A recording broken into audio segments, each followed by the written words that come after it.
ഏതാ പാട്ട്? ആകാശമായവളേ. അമ്മ പറഞ്ഞു, മോളെ അച്ഛൻ പറഞ്ഞത് കേട്ടില്ലേ, മോള് വളരെ ശ്രദ്ധിക്കണം, കരുതണം എന്നൊക്കെ അമ്മയും പറഞ്ഞു വെച്ചു. ഇപ്പൊ ദിവസവും ഇങ്ങനെ കേട്ടോണ്ടിരിക്കുകയാണ് മോള്. സ്കൂളിലൊക്കെ ഇടയേറി ഹോട്ടലുകളിൽ പോകണം, അങ്ങനെ നീ എന്ത് ആഗ്രഹിച്ചാലും സാധിക്കുന്ന ഒരു പൂവാണ് ഇത് എന്ന് പറഞ്ഞിട്ട് ഈ പൂവ് അവൾക്ക് നിലനിർത്തി. ആ സമയത്ത് ദിവസവും അത് ചെയ്യരുത് ഇത് ചെയ്യരുത് എന്ന് പറയുന്ന അച്ഛനെ അവൾ ഓർത്തു, എന്നും ഉദ്ദേശിക്കാത്ത അമ്മയെ ഓർത്തു, പുതുതായിട്ട് വന്ന കണക്കിന്റെ അധ്യാപകൻ പറഞ്ഞ കാര്യങ്ങൾ ഓർത്തു. അനന്തരം ഒരു ബ്ലാക്ക് ബോർഡിൽ എന്ന പോലെ അവൾ ആ ഓർമ്മകൾ മായച്ചു കളഞ്ഞു. എന്നിട്ട് അവൾ ഫ്രീക്കൻ പയ്യന്റെ കയ്യിൽ നിന്ന് മിന്നും മിനുങ്ങേ എങ്ങോട്ടാണ് ഈ തിടുക്കം.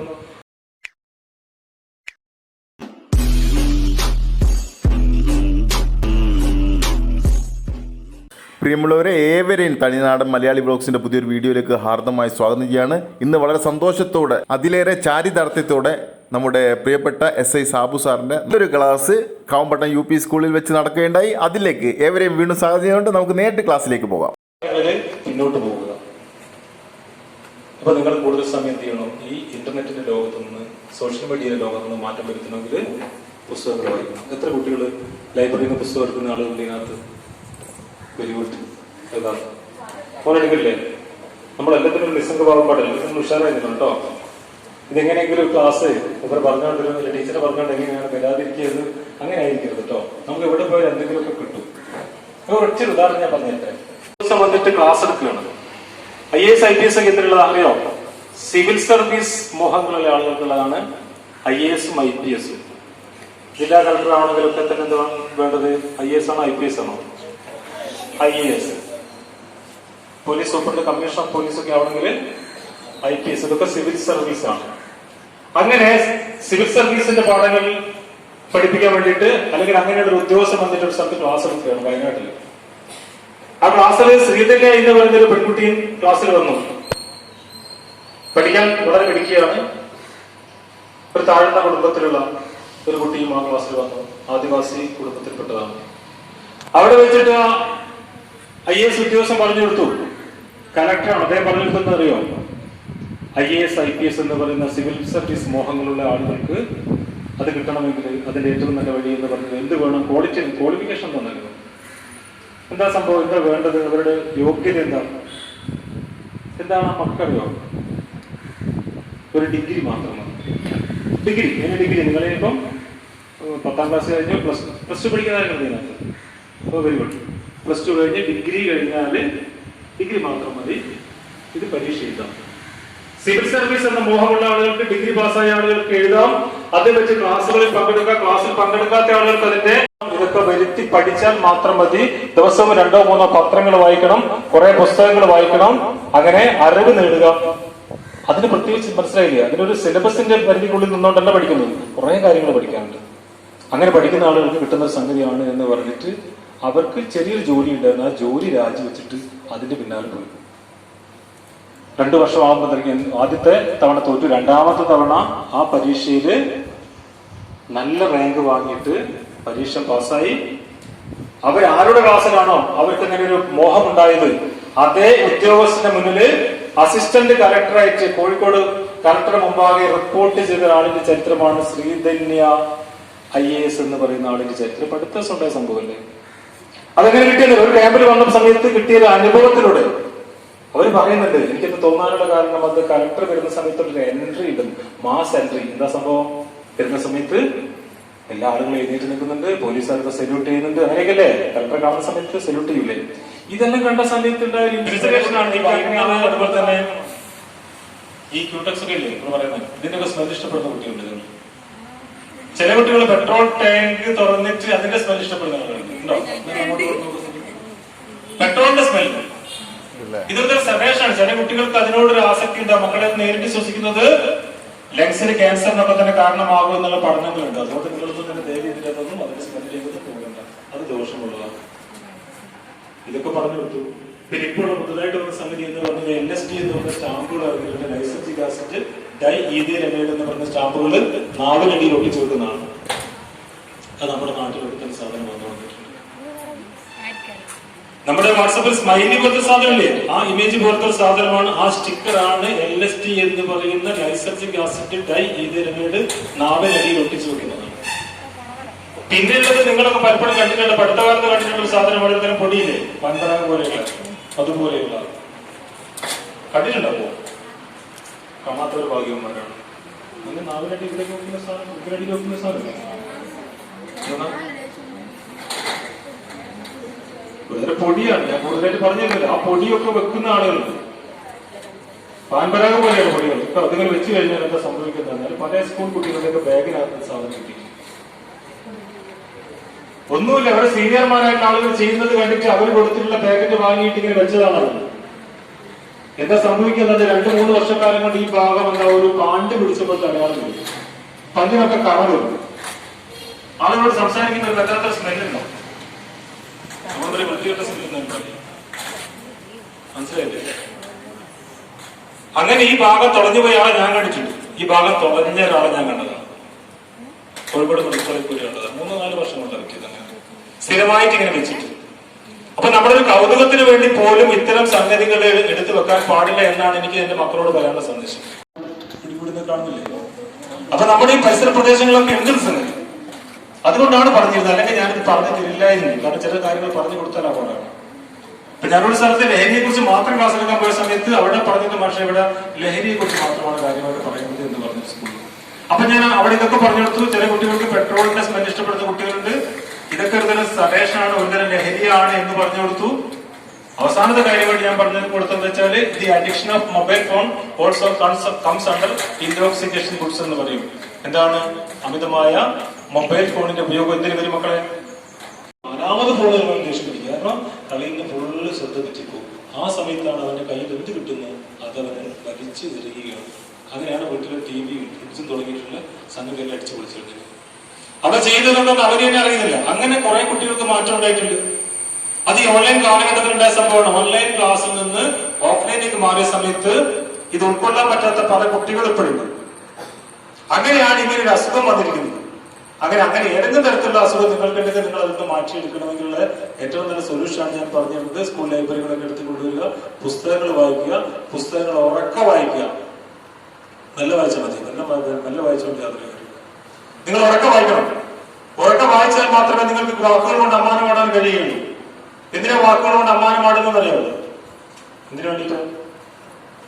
ഇപ്പൊ നിങ്ങളറിയാം, +2 എല്ലാം കഴിയുന്ന സമയത്ത് ഡിഗ്രിക്ക് പോകുന്നതിന് മുമ്പ് തന്നെ ക്യാമ്പസ് സെലക്ഷനായിട്ട് പല കുട്ടികളും IT മേഖലകളിലേക്ക് പോകുന്നു. അറിയാമോ നിങ്ങൾക്ക്? നിങ്ങൾ സ്മാർട്ട് ആണെങ്കിൽ IT കമ്പനികൾ നിങ്ങൾ കൊണ്ടുപോകുന്നു +2 കഴിയുമ്പോൾ. ഇതിനു വേണ്ടി പോലും നമ്മൾ ആരും തന്നെ ഉപയോഗിക്കാൻ പാടില്ല എന്നതാണ് നമ്മൾ ശ്രദ്ധിക്കേണ്ട ഒരു കാര്യം. നിങ്ങൾക്ക് സിനിമയിലൊക്കെ കാണുന്നുണ്ടോ, അല്ലെങ്കിൽ നേരിട്ട് കാണുന്നുണ്ടോ, സിഗരറ്റ് വലിക്കുന്നത് കാണുന്നുണ്ടോ, സിരിഞ്ച് വെക്കുന്നത് കാണുന്നുണ്ടോ, ലിബറും കാണുന്നുണ്ടോ? കേരള എക്സൈസ് വകുപ്പിന്റെ ഒരു നാടകമുണ്ട്, വരല്ലേ ഈ വഴി ഇനിയും വരല്ലേ എന്നാണ് നാടകത്തിന്റെ പേര്. ആരൊക്കെ നാടകം കണ്ടിട്ടുണ്ടോ? പല സ്ഥലത്തും കേരളത്തിൽ അങ്ങോളം കളിച്ച നാടകമാണ്. കേരള എക്സൈസ് വകുപ്പിന്റെ വരല്ലേ ഈ വഴി ഇനിയും വരല്ലേ എന്നാണ് നാടകത്തിന്റെ പേര്. ആ നാടകത്തിനകത്ത് കാണിക്കുന്നുണ്ട് ഒരു സീൻ എന്താന്ന് പറഞ്ഞാൽ, ഒരാളിങ്ങനെ ഓടുകയാണ്. അയാളെ പിന്നാലെ നാട്ടുകാരിൽ ഓടിയിട്ട് ഇയാളെ മട്ടലെടുത്ത് അടിക്കുന്നുണ്ട്. അവസാനം ഇയാളെന്ന് മാഷെടുത്തിട്ട് മാഷ് ഇവനെ കൂട്ടിപ്പിടിച്ചു. മാഷ പിടിച്ചപ്പോൾ ആളുകളൊക്കെ മാറി നിന്നു. മാഷെടുത്തായതാണ്. ഈ ഓടുന്ന ആളുകളിൽ പലരെയും പഠിപ്പിച്ച മാഷാണ്. മാഷ വെച്ച് നിങ്ങളെന്തിനെ എങ്ങനെ അടിക്കുന്നെന്ന് വെച്ചു. അതൊരു മാഷെ നിങ്ങൾ അവനെ വിടണം. മാഷ വീട്ടിൽ ചോദിച്ചു എന്താണ് സംഭവം എന്ന് പറഞ്ഞാൽ ഇവര് പറയുന്നൊരു കാര്യമുണ്ട്. ശരി, അവരൊരു കുട്ടിയെ പീഡിപ്പിച്ചതാണ്. ഒരു പെൺകുട്ടിയെ, പ്രായപൂർത്തിയാവാത്ത പെൺകുട്ടിയെ പീഡിപ്പിച്ചിട്ട് അവർ ഓടുകയാണ്. അതിനാണ് അവൻ ഞങ്ങൾ പിടിച്ചിരിക്കുന്നത്. അവനാണ് കുട്ടി എന്ന മാഷ. ആ സമയത്ത് മാഷ് പറയുന്നൊരു കാര്യമുണ്ട്, അവൻ അങ്ങനെ പറ്റിയിട്ടുണ്ടെങ്കിൽ അതിനൊരു കാരണം ഉണ്ടാവുമായിരിക്കുമല്ലോ എന്ന് പറഞ്ഞു. അതിനുശേഷം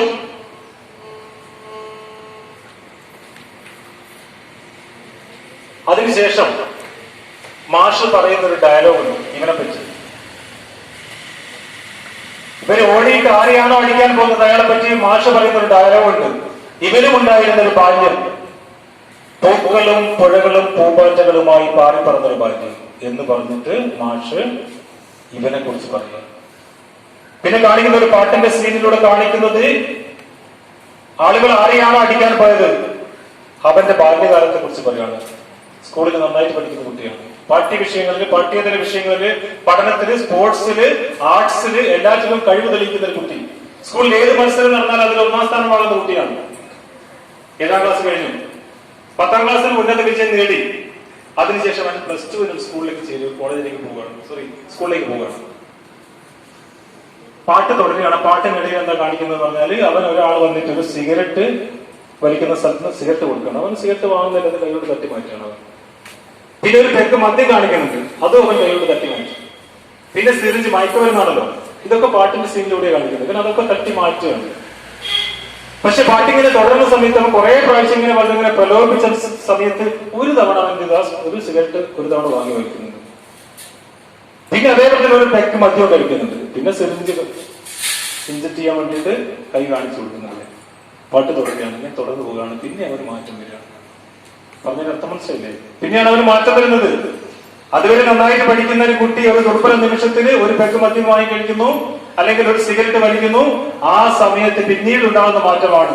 ഒരു തവണ ചെയ്യുമ്പോൾ പിന്നെ ഉണ്ടാവും, പിന്നെ ഇത് വേണമെന്നുള്ള തോന്നലുണ്ടാവുക. അങ്ങനെയാണ് ഈ കുട്ടിക്ക് മാറ്റം ഉണ്ടാവുക. അങ്ങനെയാണ് പറഞ്ഞു കൊടുക്കുകയാണ് നന്നായി എന്തുകൊണ്ട് പറ്റിയത് നോക്കുന്ന സമയത്ത്. പിന്നീട് മദ്യത്തിനും മയക്കുമരുന്നിനും അഡിക്റ്റ് ആയിട്ട് അവൻ എന്താണോ ചെയ്യുന്നത് എന്ന് അവൻ അറിയാത്തൊരവസ്ഥയിലേക്ക് നീങ്ങിക്കൊണ്ടിരിക്കുക. ഇങ്ങനെ ഒരുപാട് ആളുകളെ നമ്മുടെ ജീവിത അനുഭവങ്ങൾ നമ്മൾ കണ്ടുപിടിച്ചിട്ടുണ്ട്, നന്നായിട്ട് നേരത്തെ പഠിച്ച ആളുകളൊക്കെ തന്നെ. സ്കൂൾ യുവജനോത്സവത്തിന് കലാപ്രതിഭയായിട്ടുള്ള ഒരു കുട്ടിയുണ്ട്, കുറെ വർഷങ്ങൾക്കപ്പുറം. അവൻ പിന്നീട് വ്യാജ സർട്ടിഫിക്കറ്റ് നൽകിയിട്ട് ജയിലിലായിട്ടുണ്ട്. ഇതുപോലുള്ള കുട്ടികൾക്ക് സർട്ടിഫിക്കറ്റ് വാങ്ങി കൊടുക്കണം. അങ്ങനെ സർട്ടിഫിക്കറ്റ് വാങ്ങി കൊടുത്തിട്ട് ജയിലിലായ ആളുകളൊക്കെ. അപ്പൊ ഞാൻ പറഞ്ഞല്ലോ, കുറെ കാലം കഴിയുമ്പോൾ കുറെ കുട്ടികൾക്കൊക്കെ മാറ്റമൊക്കെ വരുന്നുണ്ട്. മാറ്റം വരാതിരിക്കണമെങ്കിൽ ഞാൻ നേരത്തെ പറഞ്ഞതിനോടുള്ള ഒന്ന്, നമ്മുടെ അച്ഛനമ്മയെ ചെയ്യുകയും അവരുടെ അനുഗ്രഹവും ആശീർവാദവും ഏത് സമയത്തും ഏറ്റുവാങ്ങാൻ തയ്യാറായിട്ടാണ് നമ്മൾ നിൽക്കേണ്ടത്. പഠിക്കേണ്ട എന്നല്ല ഞാൻ പറഞ്ഞത്. അതിലുപരി നമുക്ക് വേണ്ടതെന്ന് വെച്ചാല് ഒരു പേഴ്സണാലിറ്റി, നമ്മൾ മോശക്കാരനല്ല എന്നല്ല. ഞാൻ നിങ്ങൾക്കൊരു ചെറുകഥ പറഞ്ഞത്. നമ്മൾ കഴിഞ്ഞ ദിവസം പത്രത്തിലൊക്കെ വായിച്ചതല്ലേ, ഒരു പെൺകുട്ടിയെ ട്രെയിനിൽ വെച്ച് ഒരാൾ പീഡിപ്പിച്ച വാർത്ത നമ്മൾ കേട്ടതല്ലേ. അതുപോലെയുള്ള വാർത്തകൾ ദിവസവും കേൾക്കുന്നുണ്ട്. എന്റെ മോളെ പരിചയപ്പെടാൻ വേണ്ടി കുറെ ആളുകളൊക്കെ വരും. ബസ്സിലെ ഡ്രൈവറും കണ്ടക്ടറും ഒക്കെ പരിചയപ്പെടാൻ വേണ്ടി വരും. മോൾ അവരോടൊന്നും കൂടുതൽ ചങ്ങാത്തം കൂടേണ്ട, ആരെയും കൂടുതൽ പരിചയപ്പെടേണ്ട എന്ന് പറഞ്ഞ അച്ഛൻ ടിഫിൻ ബോക്സുമായിട്ട് അമ്മ പോയി. അമ്മ മകളുടെ കയ്യിൽ ഇത് കൊടുത്തിട്ട് അമ്മ പറഞ്ഞു, മോളെ അച്ഛൻ പറഞ്ഞത് കേട്ടില്ലേ, മോള് വളരെ ശ്രദ്ധിക്കണം, കരുതണം എന്നൊക്കെ അമ്മയും പറഞ്ഞു വെച്ചു. ഇപ്പൊ ദിവസവും ഇങ്ങനെ കേട്ടോണ്ടിരിക്കുകയാണ് മോള്. സ്കൂളിലെത്തിയ സമയത്ത് കണക്കിന്റെ പുതുതായിട്ട് വന്ന സുന്ദരനായ അധ്യാപകൻ പറഞ്ഞു, മോളെ നീ വർക്ക്, അസൈൻമെന്റ്, പ്രൊജക്ടോ ഒക്കെ നന്നായിട്ട് ചെയ്യുന്ന കുട്ടിയാണെന്ന് അറിഞ്ഞു. നിനക്ക് ഏതെങ്കിലും തരത്തിലുള്ള വർക്കോ പ്രൊജക്ടോ അസൈൻമെന്റോ സഹായം വേണമെങ്കിൽ ഞാൻ ചെയ്തു തരാം എന്ന് ഈ അധ്യാപകനെ പറഞ്ഞു. അനന്തരം വൈകുന്നേരമായി സ്കൂൾ വിട്ടു. സ്കൂൾ വിട്ട സമയത്ത് ഒരു ഫ്രീക്കൻ പയ്യൻ ചെത്ത് ബൈക്കിൽ അവിടെ വന്നു നിന്നു. എന്താ ഫ്രീക്കൻ പയ്യന്റെ ലക്ഷണം എന്താ? മുടി മിക്കവാറും ഇങ്ങനെയൊക്കെ ആയിരിക്കും അല്ലെ? അങ്ങനെ ആയിരിക്കില്ലേ? ഫ്രീക്കന്റെ ലക്ഷണം കുറെ സ്റ്റിക്കർ ഉണ്ട്, അവിടെ അവിടെ ടാറ്റു അങ്ങനെയൊക്കെ ഉണ്ടാവും. പിന്നെ അടിവശത്തെ നിരാശയ്ക്ക് പുറത്ത് കാണിക്കും അല്ലെ? ഇതാണ് അധികം ഫ്രീക്കന്മാരുടെ ലക്ഷണം. പിന്നെ ഡ്യൂക്ക് പുറത്ത് വലിയ വണ്ടികളുണ്ടാവും അല്ലെ? ഈ വണ്ടി ഇങ്ങനത്തെ ഒരു വണ്ടിയിലാണ് വന്ന് നിന്നത്. അവിടെ നിന്ന് എന്നിട്ട് എന്ത് ചെയ്യുന്നറിയോ, ഇവരൊക്കെ 5 ഇതളുള്ള പൂവെടുത്തിട്ട് ഈ കുട്ടിക്ക് നേരം കയറ്റി. എന്നിട്ട് പറഞ്ഞു, മോളെ ഈ പൂവിന്റെ പ്രത്യേകത എന്ന് പറഞ്ഞാൽ നിനക്ക് ഈ പൂവിന്റെ ഓരോ ഇതളുകളും തൊട്ടിട്ട് താജ്മഹൽ കാണാം, വിലയേറിയ ഹോട്ടലുകളിൽ പോകണം, അങ്ങനെ നീ എന്ത് ആഗ്രഹിച്ചാലും സാധിക്കുന്ന ഒരു പൂവാണ് ഇത് എന്ന് പറഞ്ഞിട്ട് ഈ പൂവ് അവർക്ക് നേരം കയറ്റി. ആ സമയത്ത് ദിവസവും അത് ചെയ്യരുത് ഇത് ചെയ്യരുത് എന്ന് പറയുന്ന അച്ഛനെ അവിടെ ഓർത്തു, എന്ന് ഉദ്ദേശിക്കാതെ അമ്മയെ ഓർത്തു, പുതുതായിട്ട് വന്ന കണക്കിന്റെ അധ്യാപകൻ പറഞ്ഞ കാര്യങ്ങൾ ഓർത്തു. അനന്തരം ഒരു ബ്ലാക്ക് ബോർഡിൽ എന്ന പോലെ അവൾ ആ ഓർമ്മകൾ മായച്ചു കളഞ്ഞു. എന്നിട്ട് അവൾ ഫ്രീക്കൻ പയ്യന്റെ കയ്യിൽ നിന്ന് പൂ വാങ്ങി അവന്റെ ബൈക്കിൽ പിന്നാലെ കയറി പോയി, എങ്ങോട്ടൊന്നില്ലാതെ. ഇതെന്ന് ഞാൻ ഇവിടെ പറഞ്ഞറിയോ, ഇത് പഠിത്ത കാലത്ത് നടക്കുന്ന സംഭവങ്ങളാണ്. അങ്ങനെയാണെങ്കിൽ 4ാം ക്ലാസ് പഠിക്കുന്ന ഒരു കുട്ടി ഇൻസ്റ്റാഗ്രാമിൽ ഒരു ഏട്ടനെ പരിചയപ്പെട്ടിട്ട് കണ്ണൂരിലുള്ള ഒരു സ്ഥലത്തെത്തി കഥ നിങ്ങൾ കേട്ടിട്ടില്ലേ? എന്താ കഥ അല്ലെ? 4ാം ക്ലാസ് പഠിക്കുന്ന ഒരു കുട്ടി ഒരു ബസ്സുകാരനെ പരിചയപ്പെട്ട് എന്നിട്ട് ഓരോന്റെ മൊയലിനെ വിറ്റ് കിട്ടിയ പൈസ കൊണ്ട് തിരുവനന്തപുരത്ത് നിന്ന് ട്രെയിൻ കയറ്റി എവിടെ എത്തിയിട്ടുണ്ട്? കണ്ണൂരെത്തി. എന്നിട്ട് ഇവര് സിനിമയ്ക്ക് പോവുകയാണ്. എന്നിട്ട് ആ യൂണിഫോം എല്ലാം മാറ്റി, ബാത്റൂം വന്ന് യൂണിഫോം എല്ലാം മാറ്റിയിട്ടാണ് ഇവര് പോകുന്നത്. ആലോചിച്ച് നോക്കണം ഇവിടെ എത്തി എന്നുള്ളത്. അതുകൊണ്ട് ഇതിവിടെ പറഞ്ഞല്ലേ, ഞാൻ ഇവിടെ പറയുക. കാരണം ചില സംഗതികൾ വേണ്ടാണ്ട് ഞാൻ പറഞ്ഞില്ലല്ലേ. നേരത്തെ മറ്റോ ചോദിച്ചിട്ടില്ലേ, നമ്മൾ കൊടൈക്കനാലിൽ ടൂർ പോയാൽ ഇതെവിടെയാണ് അന്വേഷിക്കുന്നത് എന്ന് ചോദിച്ച പോലെ. അപ്പൊ നമ്മൾ എന്ത് ചെയ്യണറിയോ? ഇൻസ്റ്റഗ്രാം അക്കൗണ്ടും അതുപോലെ തന്നെ ഫേസ്ബുക്ക് അക്കൗണ്ട് എടുക്കേണ്ട പ്രായം നിങ്ങൾക്കായിട്ടില്ല. ഒരു കാരണവശാലും അച്ഛന്റെയും അമ്മയുടെയും ഫോൺ എടുത്തിനകത്ത് ഇൻസ്റ്റഗ്രാമിലും ഫേസ്ബുക്കിലും നിങ്ങൾ അക്കൗണ്ട് എടുക്കാൻ പാടുള്ളതല്ല. അതിന്റെ സമയമായിട്ടില്ല. ഇത് വളരെ അപകടം പിടിച്ചതാണ്. അനാവശ്യമായ മെസ്സേജുകൾ ഫോർവേഡ് ചെയ്യുന്നത് അപകടകരമാണ്. അതിന് കുറ്റമാണ്, അതിന് ശിക്ഷയുണ്ട് എന്നുള്ളൊരു ബോധം നിങ്ങൾക്ക് മനസ്സിലാക്കണം. 3 വർഷം വരെ തടവ് ലഭിക്കാവുന്ന ശിക്ഷയുടെ ചെറിയ മെസ്സേജ് ഫോർവേഡിങ് 1 ലക്ഷം രൂപ വരെ പിഴ അടയ്ക്കണം. നിങ്ങളായിരിക്കും നിങ്ങളെ മാതാപിതാക്കളാണ് ഇതിനകത്ത് കൊടുക്കുക. അപ്പൊ അതുകൊണ്ട് തന്നെ അനാവശ്യമായ മെസ്സേജുകൾ ഫോർവേഡ് ചെയ്യാൻ പാടുള്ളതല്ല. അനാവശ്യമായ ആത്മകഥ ഡൗൺലോഡ് ചെയ്യാൻ പാടുള്ളതല്ല. ഏകദേശം 75 ലക്ഷത്തോളം ആളുകൾ, 7 ലക്ഷത്തോളം ആളുകൾ ഇത്തരം ഫ്രോഡുകൾ കുട്ടികളെ തന്നെ നിരീക്ഷിച്ചുകൊണ്ടിരിക്കുകയാണ്. കുട്ടികളുടെ സൈറ്റിൽ കയറാൻ വേണ്ടിയിട്ട് ഏതെങ്കിലും കുട്ടികൾ ഇത്തരം സൈറ്റുകളിൽ കയറുന്നത് ഉണ്ട് എന്ന് വീക്ഷിക്കുന്ന ആളുകളുണ്ട്. അതുകൊണ്ടാണ് പറയുന്നത് അനാവശ്യമായിട്ടുള്ള ആപ്പുകളൊന്നും തന്നെ നമ്മൾ ഡൗൺലോഡ് ചെയ്യാൻ പാടുള്ളതല്ല എന്നും. നിങ്ങൾ ഏതെങ്കിലും തരത്തിൽ നിങ്ങൾ ഇന്റർനെറ്റ് ഉപയോഗിക്കുന്നുണ്ടെങ്കിൽ നിങ്ങൾ എവിടെ വെച്ച് ഉപയോഗിക്കണം? അത് നിങ്ങൾ എല്ലാവരും കാണുന്ന റൂമിൽ വെച്ചിട്ട് ഉപയോഗിക്കുക. കഴിയുന്ന ലിവിംഗ് റൂമിൽ വെക്കുക, ഇന്റർനെറ്റ് സൗകര്യങ്ങളൊക്കെ ഉണ്ടെങ്കിൽ. എന്നിട്ട് നിങ്ങൾ ഏതൊക്കെ സൈറ്റിലാണ് കയറുന്നത് എന്ന് രേഖപ്പെടുത്തി വെക്കുക. എന്തെങ്കിലും വിഷയം വരുമ്പോൾ കൃത്യമായിട്ട് പറയാൻ വേണ്ടിയിട്ടാണ്, വീട്ടുകാരെ ബോധ്യപ്പെടുത്താൻ വേണ്ടിയിട്ടാണ്. അല്ലെങ്കിൽ ഇതേപോലെയുള്ള ഇൻസ്റ്റഗ്രാമിൽ ഇനി ഇങ്ങനെ ആളുകൾ ഇങ്ങനെ വന്നുകൊണ്ടേയിരിക്കും. നമ്മൾ പരിചയമില്ലാത്ത ആളുകൾ പിന്നാലെ ഇങ്ങനെ പോകാൻ തുടങ്ങും. പോകുന്നൊരവസ്ഥ വരുന്നുണ്ട്. ഇപ്പോൾ ഒരിക്കലും നമുക്കൊന്നും അങ്ങനത്തെ തെറ്റ് ഉണ്ടാവാൻ പാടുള്ളതല്ല. നമുക്ക് ഈ ഒരു ബോധം വേണം. നമ്മൾ എന്തിന്റെ സമയം പഠിക്കേണ്ട ആളുകളാണ്. നമ്മളെ കുറിച്ച് പ്രതീക്ഷിക്കുന്ന കുറെ ആളുകളുണ്ട്. അച്ഛനും അമ്മയൊക്കെ തന്നെയല്ലേ അവർ വലിയ പ്രതീക്ഷയായിട്ട് നിങ്ങളെ സ്കൂളിലേക്ക് കഴിക്കുന്നത്. അപ്പൊ നമുക്ക് വീട്ടുകാരോട് സമൂഹത്തോടൊക്കെ തന്നെ ഇന്നത്തെ ഒരു പ്രതിബദ്ധതയുണ്ട്. നിങ്ങൾ സഹായിക്കാൻ കുറെ ആളുകളുണ്ട്. നിങ്ങൾക്ക് ഒരുപാട് സോഷ്യൽ മീഡിയ പ്ലാറ്റ്ഫോമുകളുണ്ട്. അത് നല്ല രീതിയിൽ കൈകാര്യം ചെയ്യണം. കഴിഞ്ഞ ദിവസം നിങ്ങൾ കണ്ടോ ഒരു മാഷ് ഒരു കുട്ടി പാട്ട് പാടുമ്പോൾ മൊബൈലിൽ എടുത്തിട്ട് അത് വൈറലായതുണ്ടോ? ഏതാ പാട്ട്? ആകാശമായവളേ, ആ പാട്ടല്ലേ? ആ പാട്ട് വൈറലായി. കഴിഞ്ഞ ദിവസം അവനും മാഷും കൂടിയുള്ള ഇന്റർവ്യൂ ഞാൻ ഇതിനകത്ത് കണ്ടു. ഇതിനകത്ത് പിന്നെ 24 വന്നു, അതുകൂടാതെ ഒരുപാട് ചാനൽ വന്നിട്ടുണ്ട്. അപ്പൊ അവർ വിളിച്ചത് ആരെയും അറിയോ? ആ കുട്ടിയെ മാത്രമല്ല, പാട്ടുപാടി കുട്ടിയെ മാത്രമല്ല, ആരെയും വിളിച്ചു കൂടെ? മാഷ വിളിച്ചു. എന്തിനാ മാഷ വിളിച്ച്? ആ മാഷാണ് വീഡിയോ എടുത്തതും. അത് അങ്ങനെ ഫേമസ് ആവുമെന്ന് മാഷ് വിചാരിച്ചിട്ടൊന്നല്ല. അപ്പൊ മാഷ് ഇന്നലെ പറയുന്ന ഒരു കാര്യമുണ്ട്. എനിക്ക് അതുകൊണ്ട് തന്നെ ഈ കുട്ടിയോടൊപ്പം തന്നെ ഞാനും ഫേമസ് ആയി, എനിക്ക് ഒരുപാട് സന്തോഷമുണ്ട് എന്ന് പറയുമ്പോൾ മാഷിന്റെ കണ്ണിന്നാണ് കണ്ണു തിരുത്തി വരുന്നത്. ഈ കുട്ടിയും രണ്ടാളും ചേർത്ത് പിടിച്ചിട്ടാണ് ഇന്റർവ്യൂ നടത്തിയത്. അപ്പൊ നിങ്ങൾ നോക്കണം, അങ്ങനെ നമ്മളെ സഹായിക്കാൻ കുറെ ആളുകൾ ഇപ്പോഴില്ലേ. ഇപ്പൊ നിങ്ങൾ ചെയ്യുന്ന പുണ്യപ്രവർത്തികളൊക്കെ തന്നെ എവിടെയെങ്കിലും റെക്കോർഡ് ചെയ്യപ്പെടും. ഞാനിപ്പോ പോയത് വാര്യക്കാട് സ്കൂൾ ക്ലാസ് കഴിഞ്ഞിട്ട് ഞാൻ വരുന്നത്. വാര്യക്കാട് സ്കൂളിൽ 2 കുട്ടികളെ ആദരിച്ചിട്ടുണ്ട്. എന്തിനാ ആദരിച്ചെന്നറിയില്ല? 2 ചെറിയ മക്കൾ, 4ാം ക്ലാസ് 5ാം ക്ലാസ്സിലാണ്. അവര് വരുന്ന സമയത്ത് പുഴയിൽ വീണ ഒരാളെ രക്ഷിച്ചതാണ്. പുഴയിലെ കുളത്തിൽ വീണ ഒരു കുട്ടിയെ രക്ഷിച്ചതിന്റെ അവർക്ക് അവിടുന്ന് പത്രത്തിലൊക്കെ നമ്മൾ കണ്ടല്ലേ. അത് ചെയ്യുന്ന സമയത്ത് പത്രത്തിൽ വരുന്ന വിചാരിച്ചിട്ടാണ് നമ്മൾ ചെയ്യുന്നത്. അല്ല, അത് ആ സമയത്ത് ഒരു ആക്ഷൻ എടുക്കുകയാണ്. ആ കുട്ടികളെ ഇന്ന് ആദരിച്ചിട്ടുണ്ട്. ഇവിടെ വാര്യക്കാട് സ്കൂളിൽ പോയപ്പോൾ ഞാൻ കണ്ടതാണ്. അപ്പൊ അത്തരം കാര്യങ്ങളൊക്കെ നമ്മുടെ മനസ്സിൽ വേണം. നമ്മൾ ചെയ്യുന്ന പുണ്യപ്രവർത്തികൾ പല സ്ഥലത്തും അംഗീകരിക്കപ്പെടുന്നുള്ള ബോധം നമുക്ക് ഉണ്ടാവുന്നു. അതുകൊണ്ട് നമ്മൾ എന്താണ് വേണ്ടതെന്ന് പറഞ്ഞാല് നമ്മൾ നല്ലത് പറയിപ്പിക്കാനാണ് ശ്രമിക്കേണ്ടത്. ഇപ്പൊ നിങ്ങൾക്ക് മോശം പറയിപ്പിക്കാൻ എന്ത് ചെയ്യുന്നറിയോ? ഇപ്പൊ പോകുന്ന പോക്കിൽ തന്നെ പോകുന്ന ആരെങ്കിലും ഇവിടുന്ന് കേട്ടനോട് വാങ്ങിയിട്ട് ഇവിടെ വെച്ചാൽ മതി, അല്ലെങ്കിൽ സിഗരറ്റ് എടുത്ത് വെച്ചാൽ മതി. ആളുകൾ നിങ്ങൾക്ക് നല്ലതാണോ പറയുക? ആണോ? അല്ല, നല്ലതല്ല പറയുക. അപ്പൊ നമ്മൾ എന്ത് ചെയ്യണം? നല്ലത് പറയിപ്പിക്കണമെങ്കിൽ നല്ലതേ ചെയ്യാവൂ. നല്ല പ്രവൃത്തി നമ്മുടെ മനസ്സിൽ നല്ല ചിന്തകളെ ഉണ്ടാവാൻ പാടുള്ളൂ. മൊബൈൽ ഫോണൊക്കെ നല്ല കാര്യങ്ങൾക്ക് വേണ്ടി ഉപയോഗിക്കാൻ പറ്റുമല്ലോ. അപ്പൊ എനിക്ക് ഇവിടെ ഇരുന്നാൽ തന്നെ എന്റെ ഇലക്ട്രിസിറ്റി ബില്ല് അടയ്ക്കാൻ പറ്റുന്നുണ്ട്. എന്റെ വീട്ടിൽ തന്നെ മോൻ പറയാം, അവൻ ബാംഗ്ലൂർ പഠിക്കുന്നത്. പെട്ടെന്ന് ആവശ്യം അച്ഛൻ പൈസ വെച്ചെന്ന് പറഞ്ഞാൽ ബാങ്കിൽ പോകേണ്ട ആവശ്യമുണ്ടോ? എൻ്റെ അടുത്ത് പൈസ ഉണ്ടെങ്കിൽ നെറ്റ് ബാങ്കിങ്ങിലൂടെ ഗൂഗിൾ പേയിലൂടെ ചെയ്ത് കൊടുക്കാൻ പറ്റുന്നില്ല എനിക്ക്. നല്ല കാര്യമാണോ? നല്ലതല്ലേ? മൊബൈൽ ഫോൺ നല്ലതാണോ? നല്ലതാണ്. ഇത്തരം കാര്യങ്ങളൊന്നും ചെയ്യാൻ പറ്റുന്നില്ലേ? എനിക്ക് ഇവിടെ ഇരുന്നുകൊണ്ട് തന്നെ ഇപ്പൊ 2 മിനിറ്റ് ബ്രേക്ക് ചെയ്തിട്ട് വേണം എനിക്ക് എന്റെ മോനെ എന്റെ ഈ പറയുന്ന പൈസ വെച്ചു കൊടുക്കാം, അവന് പെട്ടെന്ന് ആവശ്യം വരുന്നുണ്ടെങ്കിൽ.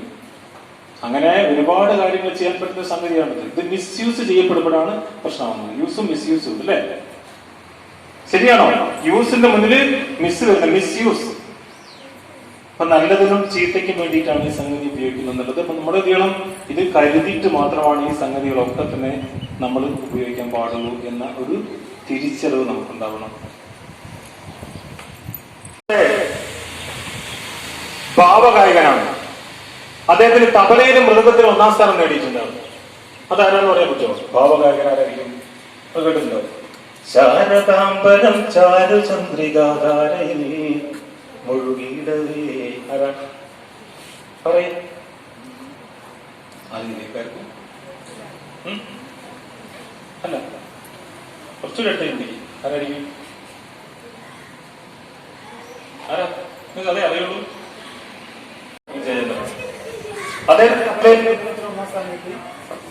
അതുപോലെ ശാസ്ത്രീയ സംഗീതത്തിലും ലളിതഗാനത്തിലും 1ാം സ്ഥാനം കിട്ടിയ നമ്മുടെ ഗന്ധർവ ഗായകനാണ്. അതാണ് നേരത്തെ നിങ്ങൾ പറഞ്ഞ യേശുദാസ് അല്ലേ? രണ്ടുപേർക്കും കിട്ടി. ചില പാട്ടുകൾക്ക് 2 ലക്ഷം, 3 ലക്ഷം, 5 ലക്ഷം വരെയൊക്കെ തന്നെ പ്രതിഫലം വാങ്ങിയിട്ടുണ്ട്. മനസ്സിലായില്ലേ? ഞാനിവിടെ വന്ന് ക്ലാസ് എടുത്താല് ഒരു പാട്ട് പാടിയിട്ടാണ് ഈ 3 ലക്ഷം 5 ലക്ഷം പോകുന്നത്. ഞാനിവിടെ ചിലപ്പോൾ 1 മണിക്കൂർ അല്ലെങ്കിൽ 2 മണിക്കൂർ സംസാരിച്ച് എനിക്ക് തന്നെ കിട്ടുമെന്ന് തോന്നുന്നു. എനിക്കൊന്നും കിട്ടില്ല. ചിലപ്പോൾ ക്ലാസ് വെള്ളം കിട്ടിയാലേ, അല്ലെങ്കിൽ ചിലപ്പോൾ ചായ കിട്ടുന്നുണ്ടാവും. ഇത്രയൊക്കെ എനിക്കുള്ളൂ. പിന്നെ എന്തിനാ അവിടെ വന്നു വെച്ചാല് നമ്മുടെ സംസാരം കൊണ്ട് ആരെങ്കിലും എന്തെങ്കിലും മാറ്റം വന്നാലും ഞാൻ തെന്നിനായി പറയും. എന്നാൽ നിങ്ങൾ ശ്രദ്ധിക്കുന്നുണ്ടല്ലോ, ഇതേപോലെ തന്നെ ശാസ്ത്രീയ സംഗീതവും കർണാടക സംഗീതം ഒന്നും പഠിക്കാത്ത ഒരാള് വന്നിട്ട് പഠിത്ത കാലത്ത് ഒരു പാട്ട് പാടി അദ്ദേഹം പറഞ്ഞു എനിക്ക് 3 ലക്ഷം രൂപ വേണമെന്ന് പറഞ്ഞ് 3 ലക്ഷം വാങ്ങി. അദ്ദേഹം പാടിയ പാട്ട് ഇതാണ്. അദ്ദേഹം ശാസ്ത്രീയ സംഗീതം ഒന്നും പഠിച്ചിട്ടില്ല. അദ്ദേഹം പാടിയ പാട്ട് ശ്രദ്ധിക്കണം. മിന്നാമിനുങ്ങേ മിന്നും മിനുങ്ങേ എങ്ങോട്ടാണ് ഈ തിടുക്കം, നീ തനിച്ചല്ലേ പേടിയാവില്ലേ, കൂട്ടിനു ഞാനും വന്നോട്ടെ. ഇതാര് പാടിയതാ? എല്ലാവർക്കും അറിയാമല്ലേ? ഒരാൾക്ക് പോലും അറിയാത്തില്ല അല്ലേ? നിങ്ങൾ ആരെങ്കിലും യേശുദാസ് സാറൊക്കെ എത്ര പാട്ട് പാടി എന്നുള്ളതാണ്. ജയേന്ദ്ര സാർ എത്ര പാട്ട് പാടി. പക്ഷെ എന്താ വെച്ചാൽ നിങ്ങളുടെ തലമുറയിലുള്ള ആളുകൾക്ക് അറിയാത്തതുകൊണ്ടാണ്. പക്ഷെ നിങ്ങൾ കലാപം മണിയുടെ പാട്ടുകൾ ഒരുപാട് കേട്ടിട്ടുണ്ട്, ഒരുപാട് നാടൻ പാട്ട് കേട്ടിട്ടുണ്ട് അല്ലേ? കേട്ടിട്ടുണ്ട്, നല്ല പരിചയമുണ്ട്. ഇത് അദ്ദേഹത്തിന് എങ്ങനെ സാധിച്ചു? ഞാൻ പറഞ്ഞില്ല 3 ലക്ഷം രൂപ അല്ല 5 ലക്ഷം രൂപയൊക്കെ പ്രതിഫലം വാങ്ങാൻ പറ്റിയതുകൊണ്ട് പാട്ട് പഠിച്ചിട്ടാണോ?